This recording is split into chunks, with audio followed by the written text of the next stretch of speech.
Okay, good morning everyone. Shalom Aleichem, Bruchim Habayim. Hope everyone's having an easy fast. We have three amazing Shiurim today. And let us begin with Davar Yafeh Be'itai. Before we begin, I want to share with everyone how to subscribe to our emails. This way you're up to date on all the latest updates. We have a lot of exciting news today. First of all, part of the news broke on Wednesday, and the other news broke this morning. I just spoke with Rabbi Glatstein, and there is a historic opportunity now to translate the Svarim into both Spanish and French. So if anybody would like to participate in that, it's a very major undertaking that we're doing. If you want to be from the Asar Rishonim, Spanish and French, we're starting with the Mystery and the Majesty. You could contact us to participate. Okay, some very exciting news. You could check out this coming week. There is a beautiful Yafeh Kala program in Amsterdam. So if you find yourself over there, please say hello. But we have amazing news coming up. And that is, for the first time ever, we're having a Machon Magid Rakia Yafeh Kala. We have limited space. We have a few rooms that are already booked. So please contact us immediately. And we're going to have very interesting shiurim, new material about the events that are unfolding, the war, and Be'ezus Hashem, the coming of the Geula. It's March 3rd to 5th. It's going to be taking place in Miami. If you want to join us, please contact us right away. Also, there's a trip on the end of February to visit the Makoimos of the Chachmei Italia in the footsteps of the Chida. By the way, it's going to be during the Chida's yahrzeit. So we're going to be where the Chida was originally buried during those days. So it's very interesting. You could join us. Okay, and away we go. We're going to start with the Shir Davar Yafeh Be'itai. So this is Parshas Vayigash, and amazing connections between Parshas Vayigash and the Zman of the year. So now we're holding in Chodesh Teves. Something we know about Chodesh Teves, the Sefer HaYetzirah teaches us that in Chodesh Teves, Hashem was Mamlech. Hashem coronated the letter Ayin Biroigaz. Every month is associated with a different letter of the Hebrew alphabet, and every month is associated with a different midah. The month of Teves is connected to the letter Ayin and to the midah of Roigaz. So we see a lot of emphasis on the Ayin in this week's parsha. We have the pasuk V'hinei einechem royos ve'einei achi Binyamin. We also have the pasuk V'yosef yashis yadai aleinecha. So that's the emphasis on the ayin. Next, we also have a lot of mention and connection with the midah of Roigez, because the opening targum on this week's parsha, on the pasuk V'al yichar apecha be'avdecha, targum says V'la yiskaf rugzach be'avdach, also V'al al tirgezu badarech. So these were some ideas that my friends Rabbi Rafal Ansel of France and Rabbi Yisrael Eliezer Levi shared with me. Okay, now we've mentioned that the idea of the Beis Yishai, Rav Fisher, Zechatzak Levracha, who proposes that the Mechiras Yosef occurred on Asar B'Teves, in the month of Teves, and he brings a remez that it happened in the month of Teves because the mazel of Teves is Gedi, and Yosef was sold for a Gedi Izim. My friend Reb Shor Batnik also added, it's not on the sheet, but he suggested this morning, that Yosef was stolen, ki gunav me'iti. Me'iti, aleph, taf yud is gematria Teves. So there's actually a remez that Yosef was sold in the month of Teves, ki gunav me'iti. Iti is gematria Teves. That's a gematria that Reb Shamshin Rashtrapoli discusses, that ET in general is gematria teves. That being the case, that would be another remez, and therefore in this week's parsha, which takes place during Chodesh Teves, it's sort of a tikkun from the Mechiras Yosef, where they go down and they risk their lives really to rescue him. Okay.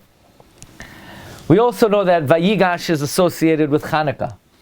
It's often read the Shabbos after Chanukah, which means that the Kedusha of Chanukah is latent in Parshas Vayigash. And there are many Ramazim to Chanukah in this week's Parsha. We mentioned in some of the Svarim, Reb Simcha Bunim of Parshascha and the Bnei Yissaschar both bring that the word Goishna is a remez to the letters on the Sivivon, the dreidel, which is Neis Gadol Hayasham. So Goishna is a remez to the dreidel. Also, I would add that the 66 nefashos that go down to Mitzrayim, there are a total of 70 when Yaakov gets there, but 66 go down to Mitzrayim. That's a remez to Yavan. It's Mevatel Yavan. And we also brought that the Belzer Rebbe brings an amazing remez. 4 times the brothers go down to Mitzrayim and they come up 4 times, a remez to the Dalid Galusim. The Dalid Galusim. So the remez to Goishna and the 66 is in the 3rd descent, because the 3rd descent of the brothers is Merames to Galus Yavan. Okay. We know that on the 8th day of Teves, the Torah was translated into Greek. So actually, I told Rabbi Glatstein this morning that it's very good news for me to be able to translate the Svarim into different languages, to hear about it on Asar B'Teves. Because Asar B'Teves, the Gentiles translated the Torah. So how are we masaking that? We're masaking that by translating it properly. So what could be a better day to be mishtatev in translating Svarim than Asar B'Teves? Actually, I want to tell you something. I never said this over.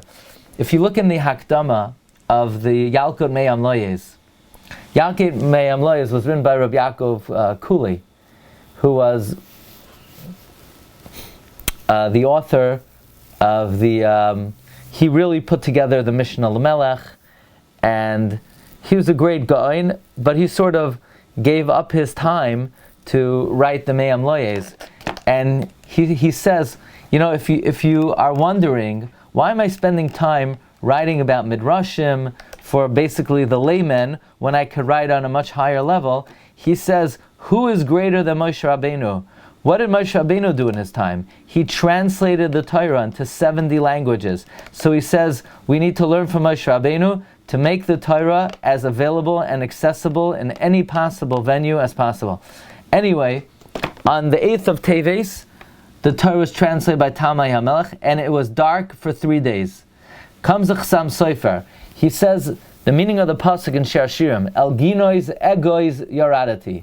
To the nut garden I went down. Ginas is Rashi Tevis. Gematria, Noitrikoin, Temura. These are 3 different methods of darshaning the Torah. You could take numerical value, Gematria.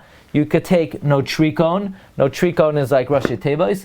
Or Temura. You could substitute letters like Atbash and other systems. And the reason why when the Yevanim translated the Torah, darkness descended to the world for 3 days, is because when you translate the Torah Shabachsav, you lose all of these hidden methods. You lose Gematria, you lose Nitrikon, you lose Temura. And not only did we lose all of this, because there's no way to have a Gematria or any of these other systems in any other language, but we also were drawn after their Chachma. Yosef turns to the brothers and he says, Ki pi hamedaber aleichem b'lashon hakodesh. He says, look, I'm speaking to you in Lashon HaKodesh. If I'm speaking to you in Lashon HaKodesh, that means you could discern in my words, Gematria, Rashi Tevis, Temura. That means I must have maintained my level of Kedusha. The Taras Moshe explains further that why is Hebrew called Lashon HaKodesh? What's holy about the language?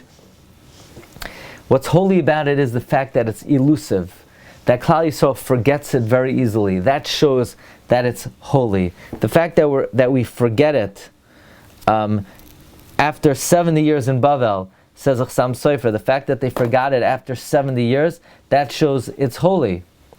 And the reason they forgot it is because they didn't preserve their Kedusha.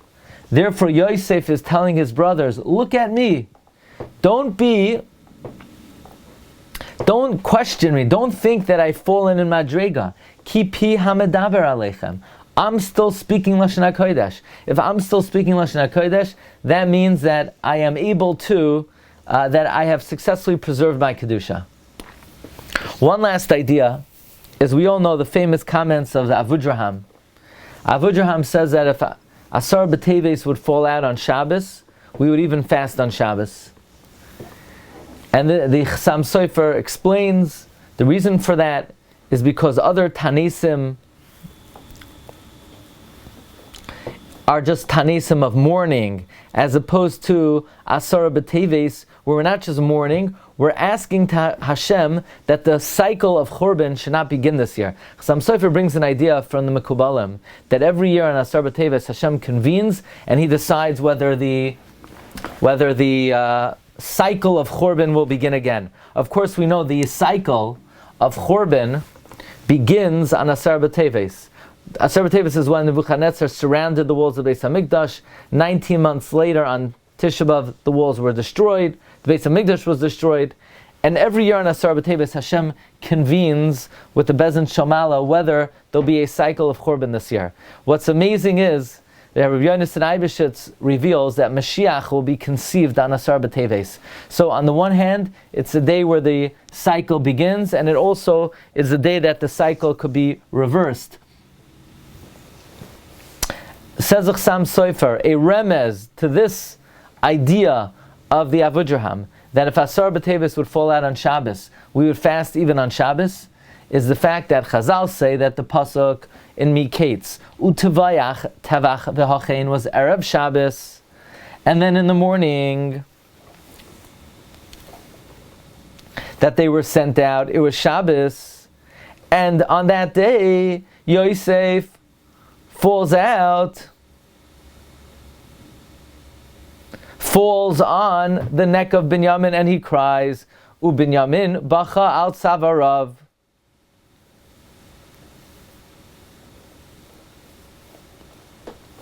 What were they crying about? Rashi says the Churban. The Churban? But you're not to cry on Shabbos. There's a remez to the din of the Avudraham that for Asara B'Teves, in order to, so to speak, stop the cycle, prevent the cycle from beginning, you could do so even on Shabbos. So this is a connection.